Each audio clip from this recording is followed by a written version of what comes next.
हम्म। Okay. UPSC कह रहे हैं कि हाँ सर मुझे भी ये दिक्कत है, मेरे को भी ये प्रॉब्लम है, काफी लोगों को ये दिक्कत आ रही है। और लोग बताएं। तो चलिए शुरुआत करते हैं हम आज की क्लास से। जैसे किसी ने पूछा क्लास कब शुरू होगी सब्जेक्ट की, ये क्लास ये शुरू हो गई है।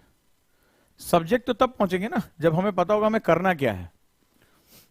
ठीक है, ज्यादातर बच्चों को तो पता ही नहीं होता, उनको लगता है कि आईएएस और ग्रेजुएशन के पेपर में अंतर ही नहीं होता है कुछ।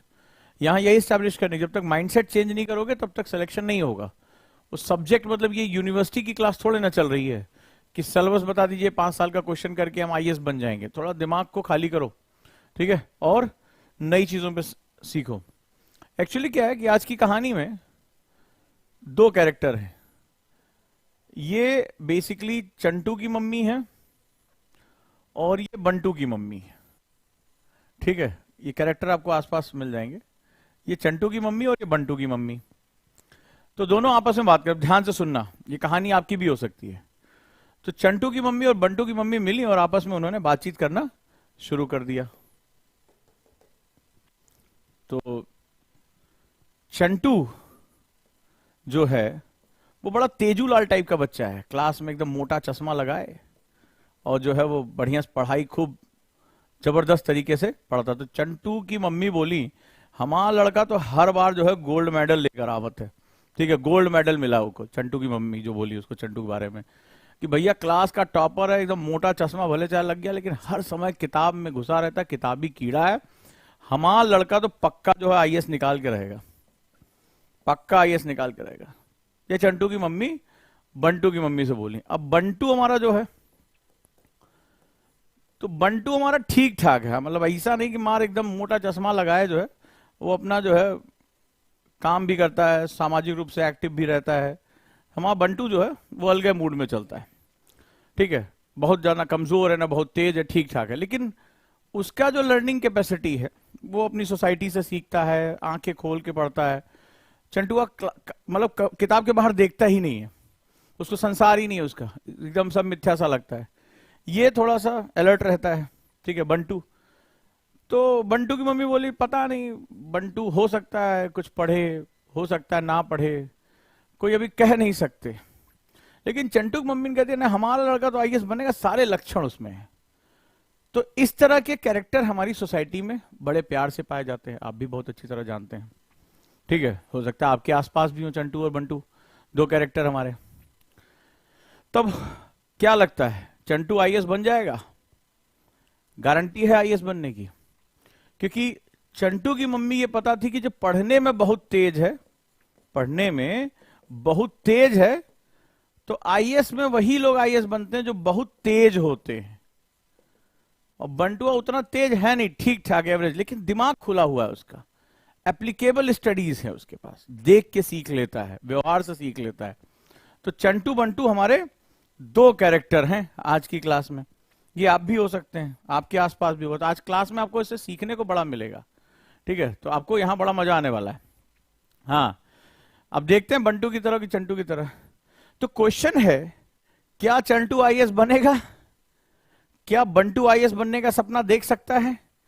क्या जो यूपीएससी है वो किसको सपोर्ट करता है, चंटू को या बंटू को? ये बड़ा इंपॉर्टेंट सेगमेंट है।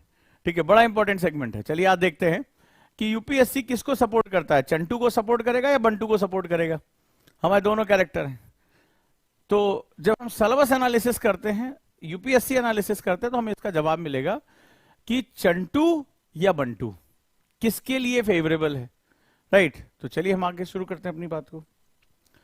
आगे बढ़ने से पहले कहते हैं कि यही जज्बा रहा तो मुश्किलों का हल भी निकलेगा। बड़ा इंपॉर्टेंट है, जज्बा बड़ा इंपॉर्टेंट है। यही जज्बा रहा तो मुश्किलों का हल भी निकलेगा, जमीन बंजर हुई तो क्या वहीं से जल भी निकलेगा। होगी जमीन बंजर, दुनिया कहती है असंभव है, हम तो वहीं से पानी निकालेंगे मेरे भाई। न हो मायूस न घबरा अंधेरों से मेरे साथी, न हो मायूस न घबरा अंधेरों से मेरे साथी, इन्हीं रातों के दामन से सुनहरा कल भी निकलेगा। तो उम्मीद रखो कि मुश्किलें कितनी भी बढ़ जाएं, जीत हमारी होनी चाहिए। बड़ी खूबसूरत लाइन है। और सहरा यानी रेगिस्तान में भी तुम्हें पानी पैदा करने की ताकत होनी चाहिए, असंभव को संभव कर दिखाने की ताकत होनी चाहिए। यही जज्बा 2 साल तक तुम्हारे साथ होना चाहिए। देखिए आप लबासना कैसे नहीं पहुंचोगे, यही जज्बा रहा तो मुश्किलों का हल भी निकलेगा। जमी बंजर हुई तो क्या, वहीं से जल भी निकलेगा। न मायूस न घबरा अंधेरों से मेरे साथी, इन्हीं रातों के दामन से सुनहरा कल भी निकलेगा। चलिए शुरुआत करते हैं अपनी यूपीएससी एग्जाम के बारे में। परीक्षा का स्वरूप क्या है, सबसे पहले जो लोग तैयारी करने जा रहे हैं बड़े ध्यान से समझे कि इन्हें तीनों लेवल तैयार करने होंगे और तीनों लेवल की खासियत अलग अलग है, क्योंकि हमारा प्रश्न है चंटू या बंटू, कौन बनेगा आईएएस। चलिए देखते हैं। तो यूपीएससी जो एग्जाम लेता है, जिसे हम लोग सिविल सर्विसेज कहते हैं, 3 लेयर का एग्जाम होता है। प्रिलिमिनरी एग्जाम जो कि ऑब्जेक्टिव होता है, दिस इज ऑब्जेक्टिव, यानी इसमें से कई जो आपके सामने ऑप्शन होते हैं उसमें से एक सही विकल्प चुनना होता है। बेसिकली ऑब्जेक्टिविटी, जिसे वस्तुनिष्ठता कहते हैं, उस शब्द का मतलब समझो। इस एग्जाम, ये जो शब्द है, कितने लोग इस शब्द से परिचित हैं कि इस लेवल का जो है वो महत्व क्या है। वाई प्रिलिमिनरी जो है ऑब्जेक्टिव क्यों रखा, सब्जेक्टिव क्यों नहीं रखा, कितने लोग मुझे बताना चाहेंगे, बताइए। आखिर कई लोगों ने सुना प्री एग्जाम ऑब्जेक्टिव पेपर होता है, नेगेटिव मार्किंग होती है। ऑब्जेक्टिविटी का मतलब क्या होता है, what is the meaning of objectivity, कितने लोग बताना पसंद करेंगे। देखें कितनी तैयारी तुम्हारी हो गई है। ऑब्जेक्टिव क्यों रखा गया, बताइए। ऑब्जेक्टिव क्यों रखा गया,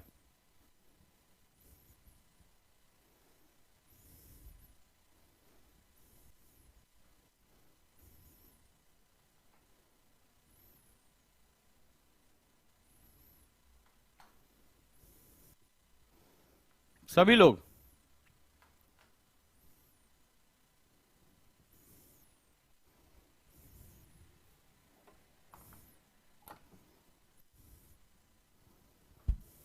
हाँ जी, what is meaning of objective.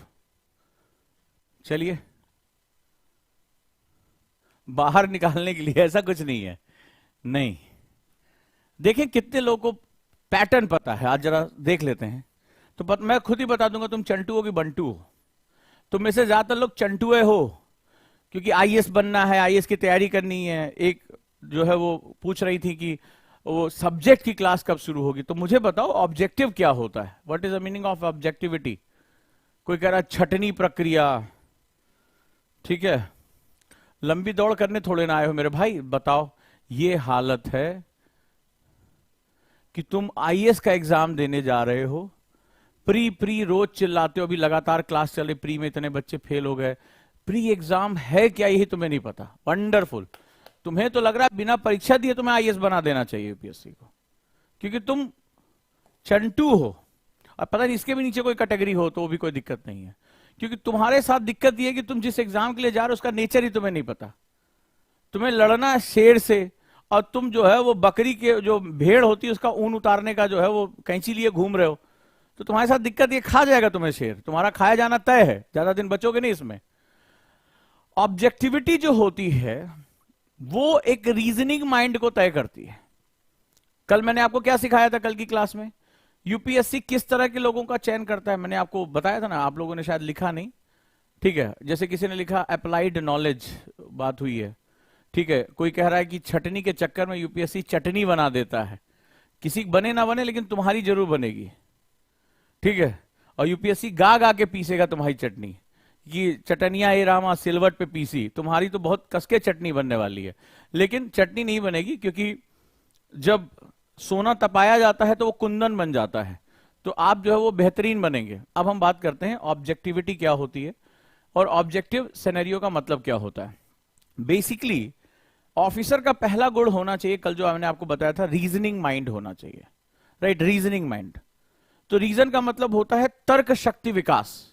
पहला जो सेगमेंट होता है कि इसके अंदर एक तर्क शक्ति होनी चाहिए। तर्क का मतलब होता है कि वो अपने आर्गुमेंट के हिसाब से सही और गलत का चुनाव करें।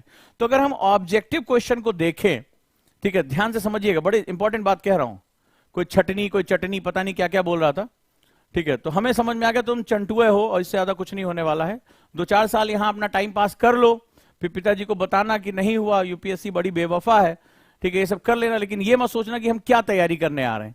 तो ऑब्जेक्टिविटी का जो मतलब होता है वो रीजनिंग माइंड को एस्टैब्लिश होता है, रीजनिंग माइंड। क्यों?